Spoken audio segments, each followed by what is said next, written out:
Hello students, welcome back to brain waves by Netri. तो हमने अपनी पिछली वीडियो में देखा था चैप्टर मतलब हिस्ट्री का class 8 from trade to territory. तो हमने देखा था कि कैसे उन्होंने पहले बैटल ऑफ प्लासी हुआ, फिर बैटल ऑफ बक्सर हुआ, और जो बंगाल था वो पूरा कहाँ पे चला गया, ब्रिटिशर्स के पास। तो अब नेक्स्ट वो कहाँ पे आते हैं, मैसूर में। Now the company resorted to direct military confrontation. अब वो क्या चाहते थे, डायरेक्ट की मिलिट्री कन्फ्रंटेशन वो करना चाहते थे कि डायरेक्ट हम मिलिट्री से मिलिट्री अब लड़ाई होगी।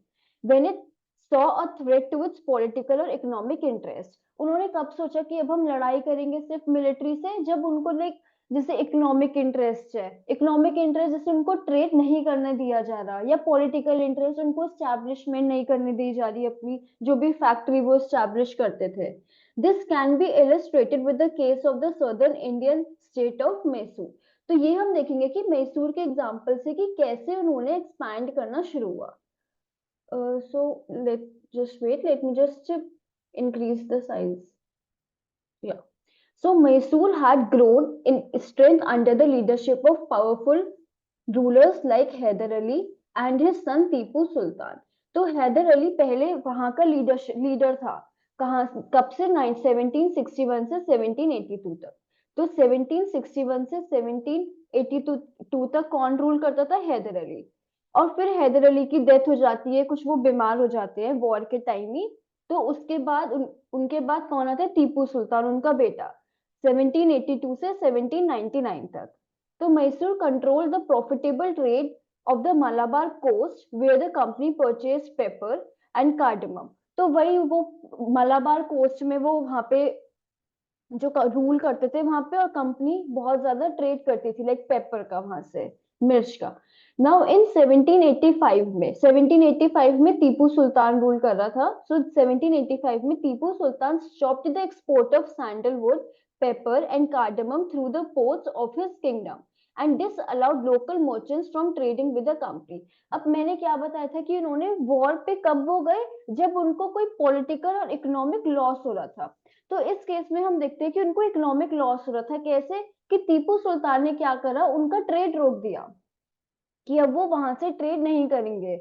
और जो लोकल मर्चेंट्स थे उनको मना कर दिया कि वो भी ट्रेड नहीं, वो भी कुछ खरीद नहीं, खरीद क्या होता है ना, जैसे लोकल लोग हैं वो जो मर्चेंट्स होते हैं उनसे वो चीजें खरीदते हैं और फिर वो लोकल मार्केट में बेचते हैं। तो टीपू सुल्तान ने ये भी मना कर दिया कि ये भी नहीं कर सकते, और उनको पोर्ट्स भी वो यूज नहीं करने दे रहा था। तो he also established a close relationship with the French. अब हमने पढ़ा है जो इंग्लिश है और फ्रेंच है वो उनकी नहीं, मतलब वो दुश्मन है आपस में। तो अब क्या हुआ, टीपू सुल्तान ने फ्रेंच को फेवर करना शुरू हुआ। अब कोई, मैं अगर सपोज मेरी किसी से लड़ाई है और मेरा मेरा मतलब मैं जिससे ट्रेड कर रही हूँ वो उसका साथ दे, तो मैं कहूंगी ना यार मैं नहीं कर रही ट्रेड, तो ऐसे कि मैं लड़ाई करूंगी अब।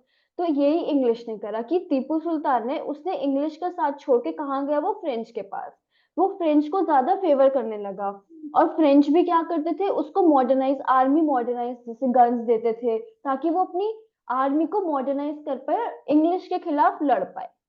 तो ब्रिटिशर्स इससे क्या हुए, उनको बहुत गुस्सा आ गया इससे कि ये क्या हो रहा है। They saw Hyder and Tipu as ambitious, arrogant and dangerous rulers who had to be controlled and crushed.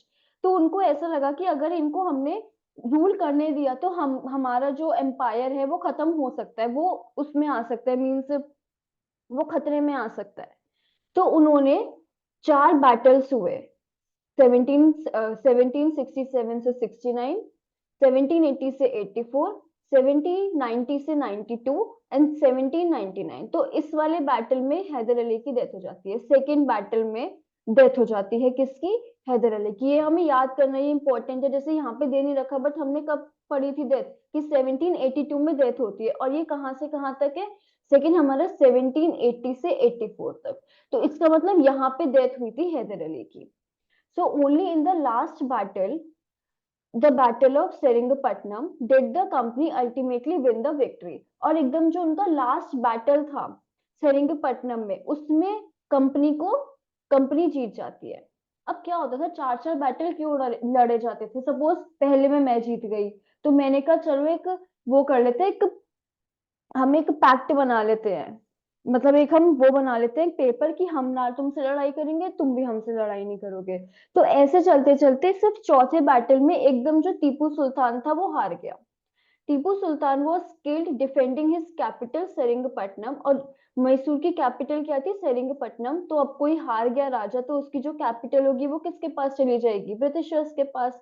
अब Mysore was placed under the former ruling dynasty of the Wadiyars and the subsidiary alliance was imposed on the state। अब क्या हुआ? पहले टीपू सुल्तान हैदर अली से पहले कौन rule कर रहा था उस पे? वोडियार्स।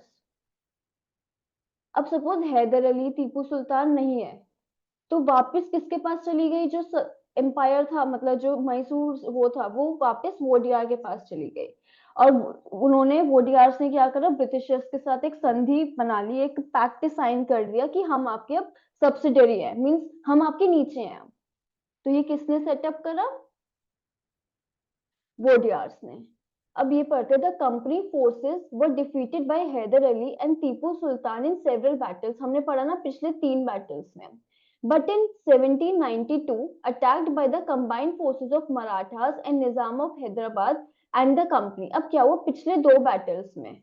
पिछले 2 बैटल्स में कौन हार गया था? कंपनी हार गई थी। ये जो 2 बैटल्स में कंपनी हार गई। बट जो थर्ड वाला हमारा बैटल हुआ उसमें कौन कौन आ गए? मराठास। उसमें आए मराठास हमारे, प्लस कंपनी। और कौन कौन था उसमें? कंपनी प्लस हमारे निजाम ऑफ हैदराबाद। ये हमें याद करना पड़ेगा कौन कौन आए हमारे। एक बार और फिर से, Marathas, second Nizam of Hyderabad, और थर्ड हमारी कंपनी। तो जब 3 लोग मिलके लड़ेंगे तो ऑब्वियसली जो एक है अकेला है वो हार गया। तो टीपू को फोर्स करा गया कि वो साइन करे, और अपने 2 बेटों को उसने हॉस्टेज की तरह भेज दिया। जैसे क्या होता है, जैसे सपोज किसी पे कर्ज है, कोलैटरल, हम कोलैटरल पता होगा आपको कि कुछ गिरवी रखते हैं हम, कि हम पे करेंगे इसके लिए हम कुछ गिरवी रखते हैं। तो ब्रिटिशर्स ने क्या करा? जो टीपू सुल्तान के 2 बेटे थे उसको वो ले गया कि हम ये कोलैटरल रखेंगे, और जब तुम हमारे सारे पैसे चुका दोगे हम तुम्हारे 2 बेटों को छोड़ देंगे। तो यहाँ पे बच्चों को कोलैटरल की तरह रखा गया। नाउ अब ये कुछ लेजेंड्स हैं टीपू की, ये आप पढ़ सकते हो कि कैसे उन्होंने गन का, सबसे पहले गन टीपू सुल्तान ने यूज करी थी। और कैसे his gun did not and the dagger fell to the ground, he battled tiger unarmed under managed, कि कैसे उन्होंने एक टाइगर को हराया था। Now war with Marathas. अब क्या क्या उनके पास चला गया? बंगाल प्लस हमारा मैसूर। ये किसके पास चला गया? ब्रिटिशर्स के पास। इसके बाद क्या बचा हमारे पास? मराठास का। ठीक है, अब मराठास बचा। So late 18th century में the company also sought to curb and eventually destroy Maratha power। अब हमने क्या देखा था कि मैसूर टीपू सुल्तान को हराने के लिए किसका यूज करा था? कौन कौन था उस बैटल में? Marathas plus Hyderabad, Nizam of Hyderabad plus company. अब मैंने इसको हरा दिया, अब मेरा नेक्स्ट किसके है? मराठास। तो मैंने जिसका पहले साथ लिया किसी को हराने के लिए, अब मैं उसी उसी के खिलाफ लड़ूंगी, ऐसा। तो अब उन्होंने मराठास को हराने का सोचा। तो विद द डिफीट ऑफ, कब हारे Marathas? Third battle of Panipat 1761 में। The Marathas dream of ruling from Delhi was shattered. जब बैटल ऑफ पानीपत हुआ, थर्ड बैटल ऑफ पानीपत 1761 में, तो वो इतनी बुरी तरीके से हार चुके थे मराठास कि उनको अब, पहले वो था कि पहले वो बहुत बढ़ रहे थे, रूल कर, मतलब बहुत ज्यादा अपनी उनकी पावर बहुत ज्यादा ग्रो हो रही थी। बट जैसे ही 1761 में उनको थर्ड बैटल ऑफ पानीपत के बाद क्या, वो मराठास की पावर एकदम बहुत कम होती चली गई। तो वो पहले सोच रहे थे कि हम दिल्ली पे राज करेंगे, बट अनफॉर्चुनेटली नहीं हो पाया। Now they were divided into various states under chiefs belonging to dynasties such as Sindhyas, Holkar,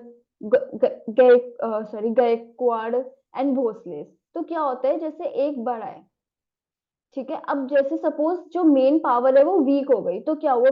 थोड़े थोड़े इसके पीसेस हो जाएंगे। तो किसी, कोई भोसले ने ले लिया, कोई हमारे उन्होंने ले लिया सिंधियाज ने, कोई होलकर्स ने ले लिया, और कोई किसने ले लिया? गायकवाड़ ने। Now these chiefs were held together in confederacy under the Peshwa. और इनके ऊपर कौन रूल करता था सबसे पहले? पेशवा। जैसे ये सारे चार हो गए और इनके ऊपर जो रूल कर रहा है वो है पेशवा, वही पेशवा बाजीराव वाले। Now who became it's effective military and administrative head based in Pune.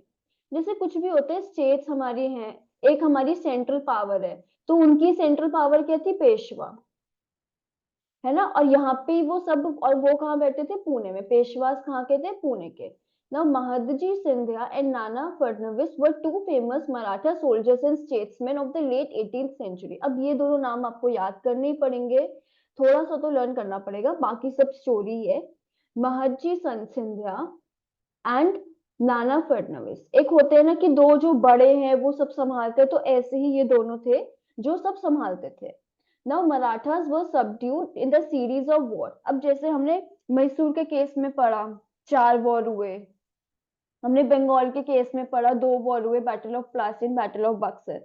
तो अब मराठास के केस में भी ये नहीं कि एक वॉर लड़े और जीत गए ब्रिटिशर्स, ऐसा नहीं था, काफी सीरीज ऑफ वॉर्स उसमें भी लड़ना पड़ा उनको।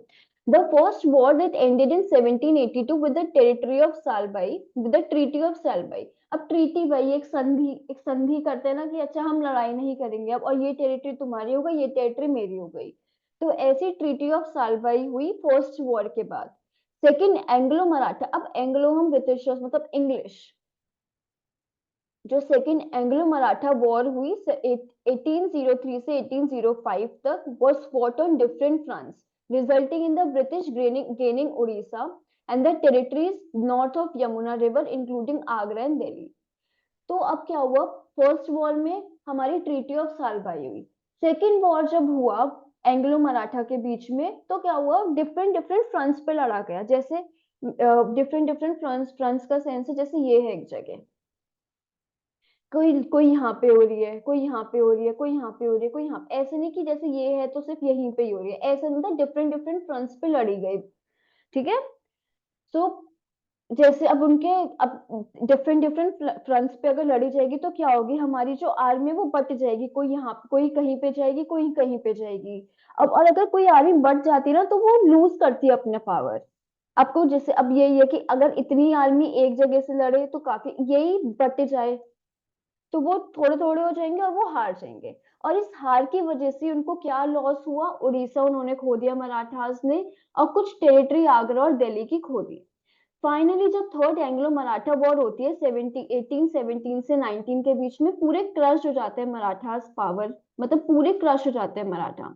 द पेशवा को रिमूव कर दिया जाता है, उनको बिठूर भेज दिया जाता है कानपुर के पास, और उनको पेंशन पे रख दिया जाता है। मीन्स अब तुम कोई रूल वूल नहीं करोगे, उनको पेंशन जैसे कि महीने की इतनी उनकी सैलरी सैलरी बांध दी कि बस इतने ही पैसे मिलेंगे और इसमें तुम्हें सब खर्चा करना है अपना।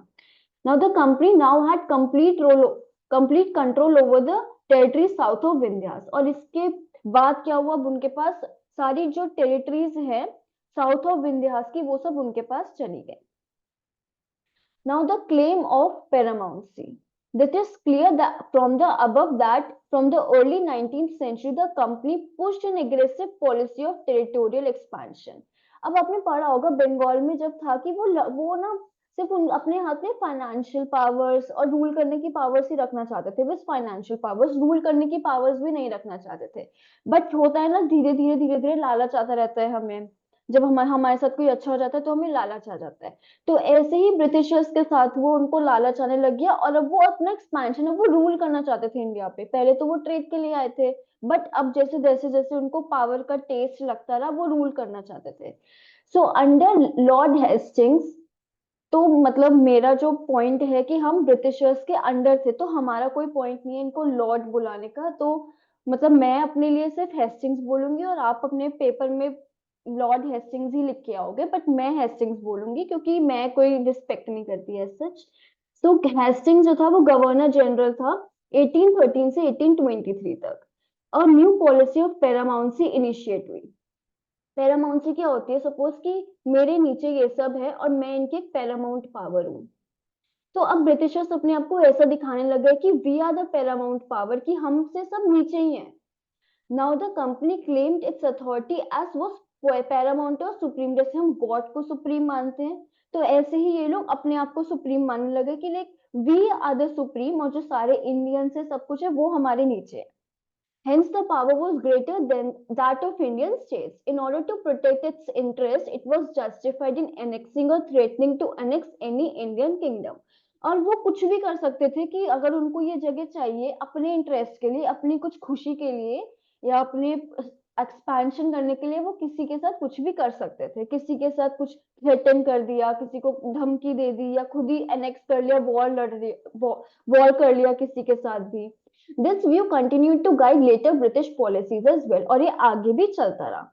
Now this process, however, did not go unchallenged. For example, when the British tried to annex the small state of Kittur in Karnataka, Rani Rani Channamma took it to arms and led an anti-British resistance movement. She was arrested in 1824 and died in prison in 1829. But Raina, a poor chowkidar of Sangoli in Kittur, carried on the resistance. With popular support, he destroyed many British camps and recalls.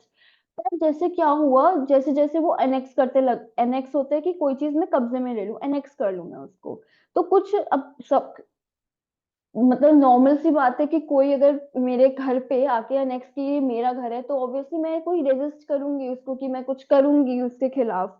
तो ऐसे ही कुछ states थी, जैसे कित्तूर जो कि आज के कर्नाटका में है, उनकी एक रानी थी, रानी चन्नामा। उन्होंने आर्म्स उठाए, आर्म्स मतलब वो लड़ी ब्रिटिशर्स के खिलाफ, बट उनको अरेस्ट कर लिया गया 1824 में, और वो प्रिजन में ही उनकी डेथ हो जाती है 1829 में।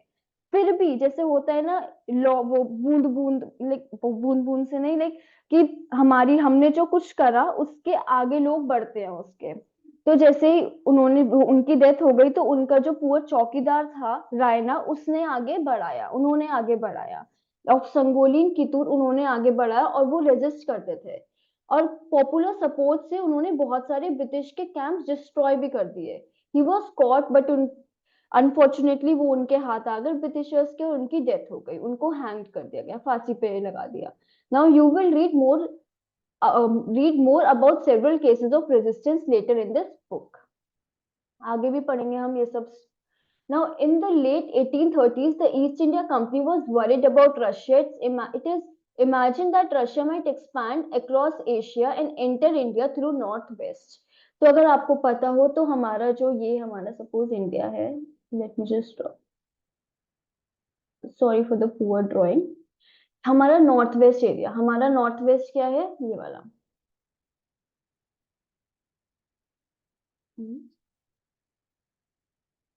ये हमारा नॉर्थ वेस्ट है, और रशिया यहाँ पे। तो ये डर था कि रशिया से यहाँ पे रशियंस अटैक कर सकते हैं नॉर्थ वेस्ट से। तो इस वजह से क्या हुआ, उनको यहाँ पे भी एक्सपैंड करनी थी अपनी पावर। ठीक है, ब्रिटिशर्स को भी यहाँ पे भी एक्सपैंड करनी थी। तो दे फॉट, इसलिए उन्होंने Afghanistan, let me change the pen. तो अब उनको यहाँ पे करने, तो यहाँ पे क्या है, पाकिस्तान तो पहले हमारे साथ ही था, यहाँ पे अफगानिस्तान है, तो उन्होंने सोचा कि हम अफगानिस्तान पे कंट्रोल करते हैं, ताकि यहाँ से कोई भी आएगा तो वो अफगानिस्तान के थ्रू आएगा, तो हम यहाँ पे अगर कंट्रोल कर लेंगे अपना, तो हम रोक देंगे वहीं पे ही। तो इसलिए उन्होंने अफगानिस्तान को अपने कंट्रोल में लिया 1830 टू 1842, और कुछ इनडायरेक्ट कंपनी रूल इस्टेब्लिश करा। ये नहीं कि डायरेक्ट वहां पे कंपनी के सोल्जर्स थे, इनडायरेक्ट रूल था। जैसे मैंने अपना कोई राजा बिठा दिया, ब्रिटिशर्स ने अपना राजा बिठा दिया कि तुम हमारे अंडर ही रहोगे। Sindh was taken over in 1843 में, सिंध को ले लिया गया। Next in line was Punjab. अब सिंध के बाद क्या बचा, पंजाब, पंजाब का area. So, but the presence of Maharaja Ranjit Singh held back the company, and after his death in 1839, two prolonged war was fought with the Sikh kingdom. Ultimately, in 1849, Punjab was annexed. अब उनको ये वाला portion लेना था, हर चीज ना story के form में याद करो कि अब उनको क्या, रशिया से खतरा था कि वो नॉर्थ वेस्ट एरिया से आएंगे। तो उन्होंने पहले अफगानिस्तान को अपने कंट्रोल में लिया, फिर सिंध को लिया, पंजाब का एरिया बचा था, पंजाब को उनको अपने उसमें लेना था कंट्रोल में। बट पंजाब में एक महाराजा रंजीत सिंह, वो बहुत ज्यादा मतलब एक साथ रहने वाले थे कि हम सब एक साथ रहेंगे ताकि ब्रिटिशर्स के खिलाफ हम लड़ पाए। तो जैसे ही उनकी डेथ होती है 1839 में, अब क्या वो बट गए हर सब लोग बट गए, और जब बटे तो वो, अब उनकी वॉर हुई जब ब्रिटिशर से, तो वो हार गए। इसलिए 10 साल बाद ही, उनकी डेथ के बाद 10 साल बाद ही पंजाब ब्रिटिशर्स के पास चला जाता है। नाउ अब द डॉक्ट्राइन ऑफ लैप्स। अभी डॉक्ट्राइन ऑफ लैप्स क्या होती है, ये आप लोगों ने पढ़ा होगा। The final wave of annexations occurred under the Dalhousie, who was Governor General from 1848 to 1856. अब मैंने आपको ये नहीं बताया कि गवर्नर जनरल क्या होता है। अब यहाँ पे यूरोप है, तो यूरोप में हमारा ब्रिटेन है और यहाँ पे हमारा इंडिया है। इन कैसे कंट्रोल करेंगे हम? तो यहाँ पे कंपनी क्या करती थी, अपने गवर्नर जनरल बिठा दिया, अलग अलग गवर्नर जनरल बिठा दिया बीच में। Governor general is like the PM, और बीच थोड़े थोड़े गवर्नर्स बिठा दिए। तो गवर्नर जनरल सबसे मेन, सबसे हेड है गवर्नर जनरल। तो गवर्नर जनरल उस समय कौन था? डलहौजी। डलहौजी एक पॉलिसी लाया, डॉक्ट्रिन ऑफ लैप्स। इसका था, सपोज कोई इंडियन रूलर के पास कोई मेल एयर नहीं, मीन्स उसका कोई बेटा नहीं है, तो जो किंगडम होगा ऑटोमेटिकली उसके मरने के बाद किसके पास चला जाएगा? ब्रिटिशर्स के पास। तो ये थी हमारी डॉक्ट्रिन ऑफ लैप्स। अब इससे बहुत ज्यादा जो स्टेट रूलर्स थे, इंडियन रूलर्स थे, ऐसा थोड़ी ना होता है कि सभी कुछ ब्रिटिशर्स के पास चला गया। तो अब उनको जब पता लगा इंडियन रूलर्स को, तो उनको मतलब कि वॉर करा उन्होंने। तो कौन कौन से किंगडम अनहैप्पी थे इस चीज से? सतारा, संबलपुर, उदयपुर, नागपुर, झांसी, ये। और इनको अनेक्स कर लिया गया इसी ऑर्डर में। सबसे पहले सतारा को करा, फिर संबलपुर को करा, फिर उदयपुर, नागपुर और झांसी। इसलिए झांसी की रानी फेमस हुई, क्योंकि उन्होंने इसी के खिलाफ लड़ाई लड़ाई करी थी, क्योंकि उनका भी कोई बेटा नहीं था। और जैसे था कि उनका राज्य कहाँ पे जा रहा था? ब्रिटिशर्स के पास। तो उन्होंने इस वजह से ही लड़ाई करी थी। Now finally in 1856 the company took over Awadh. This time the British had added argument. They said that they were obliged by duty to take over Awadh in order to free the people from misgovernment of Nawab. अब and में उन्होंने किसको लिया? झांसी के बाद उन्होंने लिया अवध को। और आपने कभी भी सुना होगा, कभी भी जो ब्रिटिशर्स हैं वो सुपीरियर दिखना चाहते हैं हमेशा, आज भी अगर इंडिया कुछ अच्छा करता है तो उनका एकदम मैसेज, उनका एकदम बीबीसी पे आ जाता है कि ये ऐसे हैं वैसे हैं। तो हमेशा से ब्रिटिशर्स क्या थे? ऊपर दिखना चाहते थे।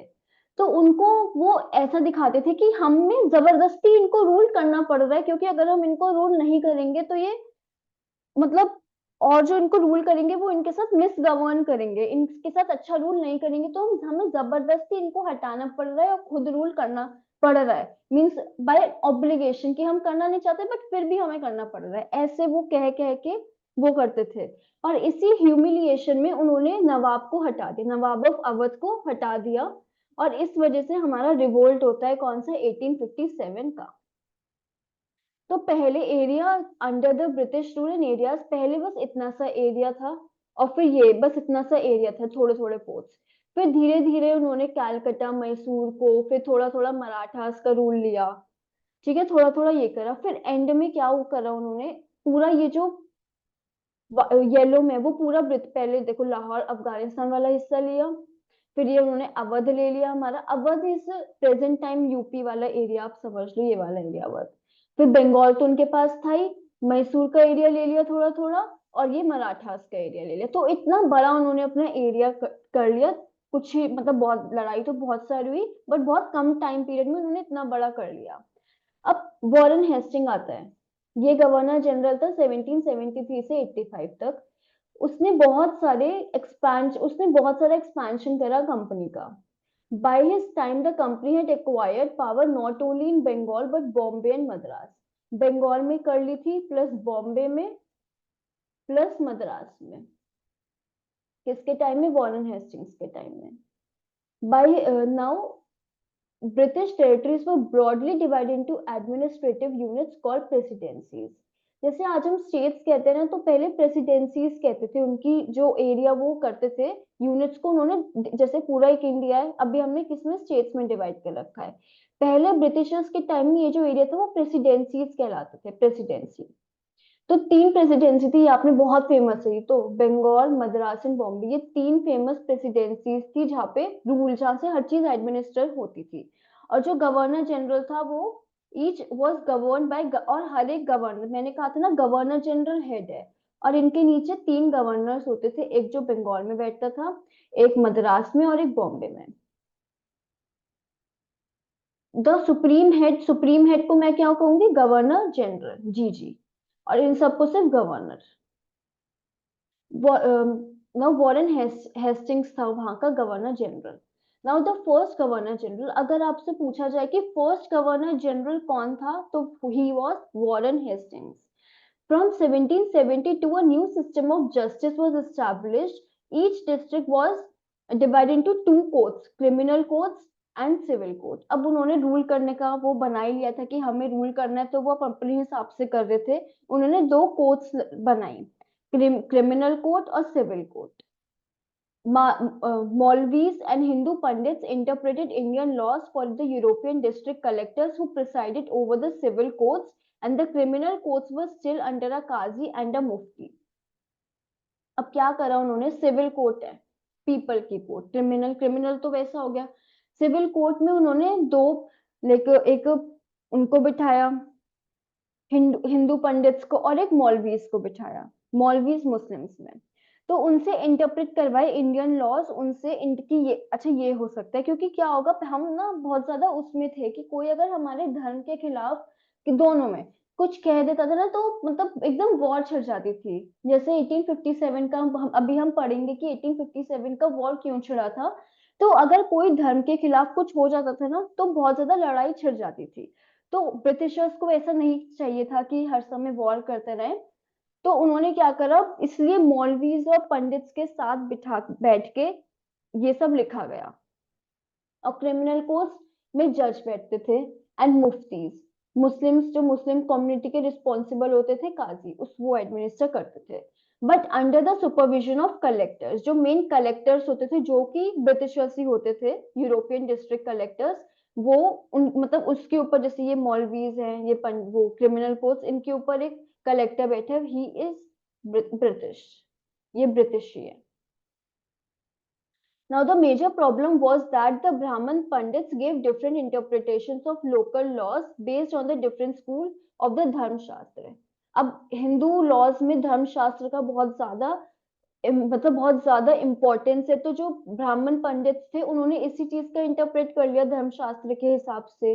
To bring about uniformity, uniformity होती है कि एक साथ लाने के लिए, मीन्स एक जैसा करने के लिए। In 1775 11 pandits were asked to compile Hindu laws को, कहा गया 1775 में कि एक जगह कंपाइल कर लेते हैं इसको। NB Hall had translated his digest into English, and by 1778 code of Muslim laws भी आ गए। तो 1775 में हिंदू लॉज आए, 1778 में मुस्लिम लॉज आए, और इनको कंपाइल कर दिया गया इंग्लिश में। किसकी बेनिफिट के लिए, यूरोपियंस की बेनिफिट के लिए, ताकि वो पढ़ पाए। इंग्लिश में करा गया। Under the regulating act of 1773 में एक रेगुलेटिंग एक्ट आया था हमारा, अ न्यू सुप्रीम कोर्ट बनाया गया, इस्टेब्लिश करा गया with the court of appeal. एक होता है कोर्ट ऑफ अपील, होता है कि सपोज मैं आज के टाइम में मैं बता रही हूँ, हमने डिस्ट्रिक्ट कोर्ट में करा, मुझे ना वहां का जो डिसीजन आया वो अच्छा नहीं लगा, तो मैंने उसके ऊपर वाली कोर्ट में उस अपना वो कर दिया, फिर उसका नहीं तो मैंने और ऊपर वाली कोर्ट में अप, अपना केस डाल दिया। तो यही होता है कोर्ट ऑफ अपील। द सादर निजामत अदालत वो सेटअप इन कलकत्ता रखी गई, कि यहाँ पे अगर आपको कोई भी क्रिमिनल क्रिमिनल कोर्ट में या सिविल कोर्ट में नहीं पसंद आ रहा, कोई मतलब कोई डिसीजन नहीं अच्छा लग रहा, या आपको नहीं लग रहा कि ये होना चाहिए था, तो आप अपील कर सकते हो, मीन्स हायर कोर्ट में जा सकते हो। द सदार निजामत अदालत में जा सकते हो, जो कि कलकत्ता में ही हुई थी, एक ही हुई थी कलकत्ता में। The principal figure in the Indian district was collector, जो हमने पढ़ा। As the title suggests, his main job was to collect revenues, taxes, and maintain law and order in the district with the help of judges, police officers, and darogas. Darogas आपको पता है कि police officer को दरोगा भी कहते हैं। तो अब कलेक्टर का क्या काम था, वो टैक्सेस कलेक्ट करता था। टैक्सेस कलेक्ट करने के साथ साथ लॉ एंड ऑर्डर को मेंटेन करना अपनी डिस्ट्रिक्ट में, जजेस की हेल्प से, पुलिस ऑफिसर्स की हेल्प से। उसके ऑफिस, अब कोई कलेक्टर है, उसके ऑफिस का नाम क्या होगा, collectorate. became the new center of power and patronage that steadily replaced previous holders of authority। और इसका जो कलेक्टर का जो ऑफिस था कलेक्टोरेट, वो एकदम उसके पास पावर आ गई है, किसको किसी को भी कोई प्रॉब्लम है तो वो कलेक्टोरेट के मतलब कलेक्टर के पास थी कि पावर की वो कर सकता है कुछ भी। Now the company army, colonial rule in India brought in the new ideas of administration and reform, but its power rested on military strength। ये इसका मतलब क्या है कि वो कुछ कुछ भी मींस एडमिनिस्टर वो करते थे नए नए आइडियाज लाके, जो वो ताकि वो और इंडिया पे कंट्रोल कर पाए, रिफॉर्म्स लाते थे अपनी, उसके लिए इंडिया के रिफॉर्म के लिए कुछ नहीं, अपने, ताकि वो आसानी से रूल कर पाए। पर उनकी पावर किसके हाथ में थी? मिलिट्री की। जैसे होता है ना कि सपोज मैं कोई सुन नहीं रहा कोई काम मैं कह रही हूँ जैसे, तो मैंने क्या कर दिया, एक मिलिट्री खड़ी कर दी, दो तीन लोग खड़े कर दिए अपने आसपास कि तुम नहीं करोगे तो ये तुम्हें मारेंगे, ऐसे। तो वो ऐसे अपना काम करवाते थे। The Mughal army was mainly composed of सवार, जैसे ट्रेन सोल्जर्स हॉर्स बैक के साथ, मीन्स हॉर्स पे बैठ के, एंड इन्फेंट्री जो पैदल चलते थे। They were given training in archery, archery में मीन्स तीरंदाजी में उनको ट्रेनिंग दी जाती थी, और तलवार उनको चलाना सिखाया जाता था। Now the cavalry dominated the army in the Mughal state did not feel the need to have large professionally trained infantry. जो जो घुड़सवार थे वो उनकी आर्मी को डोमिनेट करते थे, और मुगल स्टेट को ऐसा लगा कि हमें तो जरूरत ही नहीं है आर्मी रखने की, अब इन ये है तो हम इनकी आर्मी यूज कर सकते हैं।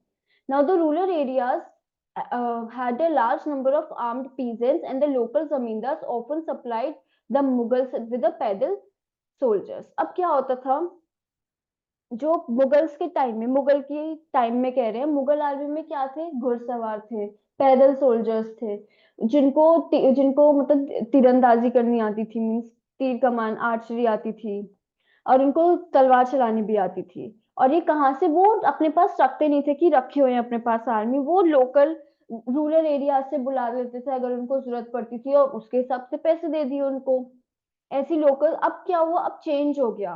अब मुगल्स तो कर नहीं रहे थे रूल, कौन कर रहा था?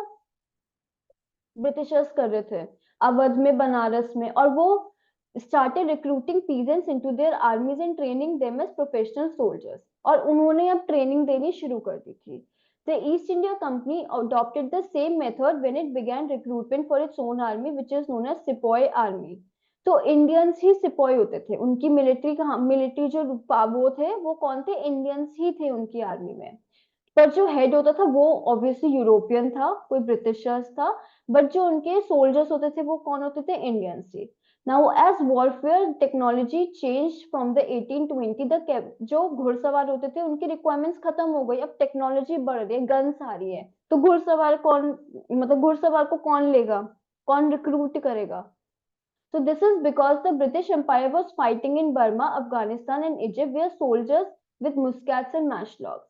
ये होते हैं कि गन, अब गन का हमारा आ गया, गन आ गई हमारे पास, और पाउडर जैसे मैचलॉक्स होते हैं जिसमें गन पाउडर को भरना पड़ता है और फिर एकदम चलाना पड़ता है। आपने पुरानी मूवीज में देखा होगा।